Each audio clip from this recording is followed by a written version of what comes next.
Breadwinner Chapter 4. It was very late by the time Parvana and her mother returned home from the prison. Parvana was so tired she had to lean against Mother to make it up the stairs the way Father used to lean against her. She had stopped thinking of anything but the pain that seemed to be in every part of her body, from the top of her head to the bottom of her feet. Her feet burned and stung with every step. When she took off her sandals, she could see why. Her feet, unused to walking such long distances, were covered with blisters. Most of the blisters had broken, and her feet were bloody and raw. Noria and Miriam's eyes widened when they saw the mess of Parvana's feet. They grew wider still when they saw their mother's feet. They were even more torn up and bloody than Parvana's. Parvana realized that Mother hadn't been out of the house since the Taliban had taken over Kabul a year and a half before. She could have gone out. She had a burqa, and Father would have gone with her any time she wanted.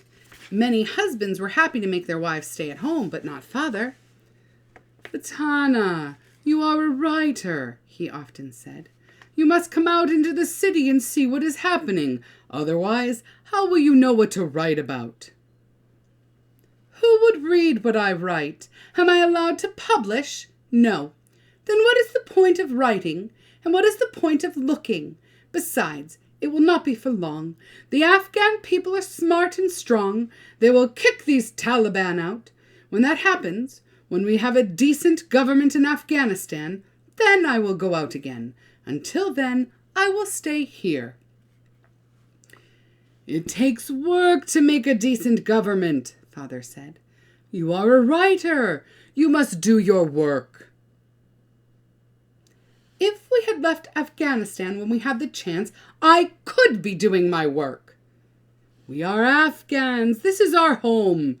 If all the educated people leave, who will rebuild the country?" It was an argument Parvana's parents had often. When the whole family lived in one room, there were no secrets. Mother's feet were so bad from the long walk that she could barely make it into the room. Parvana had been so preoccupied with her own pain and exhaustion, she hadn't given any thought to what her mother had been going through. Noria tried to help, but Mother just waved her away. She threw her burqa down on the floor. Her face was stained with tears and sweat. She collapsed onto the tow shack where Father had taken his nap just yesterday. Mother cried for a long, long time. Noria sponged off the part of her face that wasn't buried in the pillow. She washed the dust from the wounds in her mother's feet. Mother acted as if Noria wasn't there at all. Finally, Noria spread a light blanket over her. It was a long time before the sobs stopped and Mother fell asleep. While Noria tried to look after Mother, Miriam looked after Parvana. Biting her tongue in concentration, she carried a basin of water over to where Parvana was sitting. She didn't spill a drop. She wiped Parvana's face with a cloth she wasn't quite able to wring out. Drips from the cloth ran down Parvana's neck. The water felt good. She soaked her feet in the basin, and that felt good too. She sat with her feet in the basin while Noria got supper.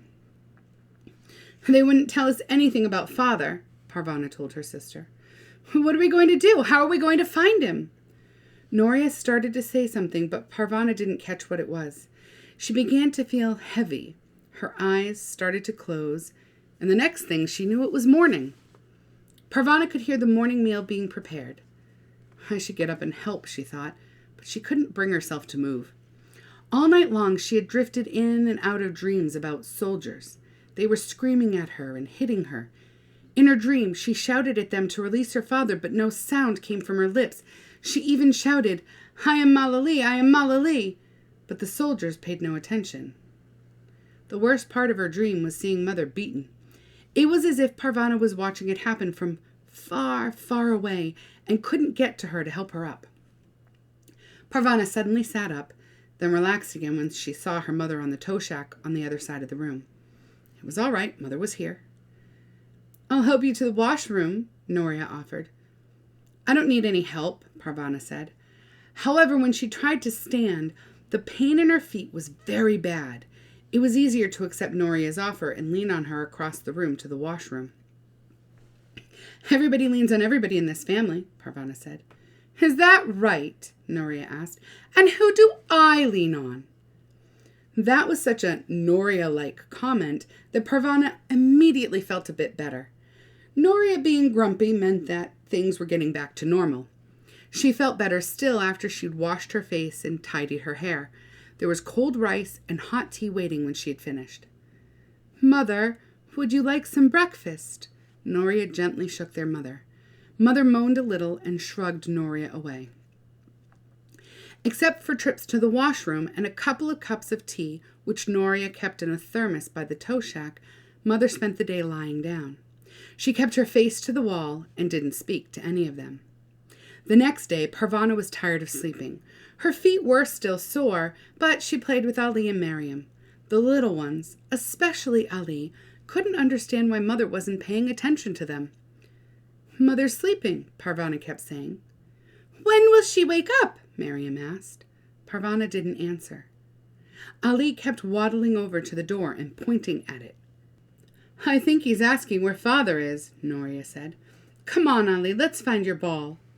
Parvana remembered the pieces of photograph and got them out. Her father's face was like a jigsaw puzzle. She spread the pieces out on the mat in front of her. Miriam joined her and helped her put them in order. One piece was missing. All of Father's face was there except for a part of his chin. When we get some tape, we'll tape it together, Parvana said. Miriam nodded. She gathered up the little pieces into a tidy pile and handed them to Parvana.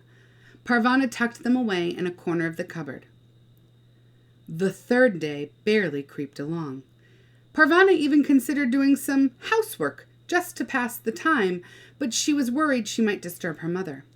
At one point, all 4 children sat against the wall and watched their mother sleep. She has to get up soon, Noria said. She can't just lie there forever. Parvana was tired of sitting.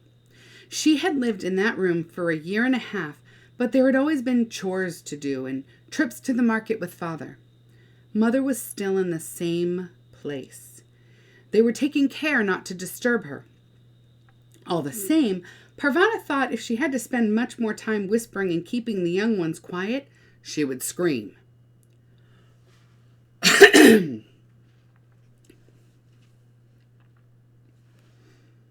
It would help if she could read, but the only books they had were Father's secret books.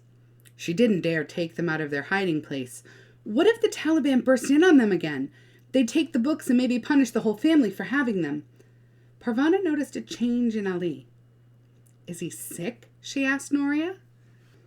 He misses Mother. Ali sat in Noria's lap. He didn't crawl around anymore when he was put on the floor. He spent most of the time curled in a ball with his thumb in his mouth.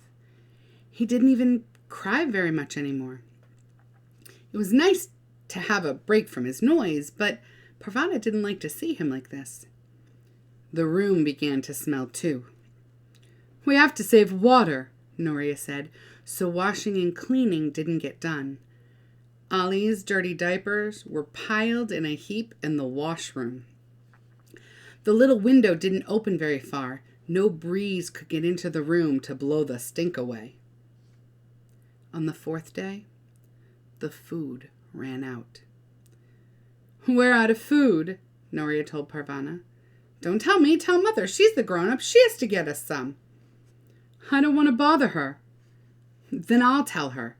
Parvana went over to Mother's toe shack and gently shook her. We're out of food. There was no response. Mother, there's no food left. Mother pulled away. Parvana started to shake her again. Leave her alone. Noria yanked her away. Can't you see she's depressed? We're all depressed, Parvana replied. We're all so hungry. She wanted to shout, but didn't want to frighten the little ones. She could glare, though, and she and Noria glared at each other for hours. No one ate that day. We're out of food, Noria said again to Parvana the next day. I'm not going out there. You have to go. There's no one else who can go. My feet are still sore. Your feet will survive, but we won't if you don't get us food. Now move! Parvana looked at Mother, still lying on the tow shack. She looked at Ali, worn out from being hungry and needing his parents.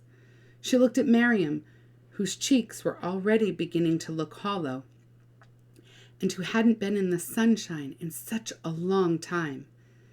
Finally, she looked at her big sister Noria. Noria looked terrified.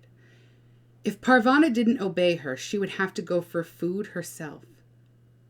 Now I've got her, Parvana thought. I can make her as miserable as she makes me.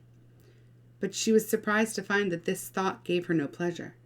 Maybe she was too tired and too hungry. Instead of turning her back, she took the money from her sister's hand. "What should I buy?" she asked.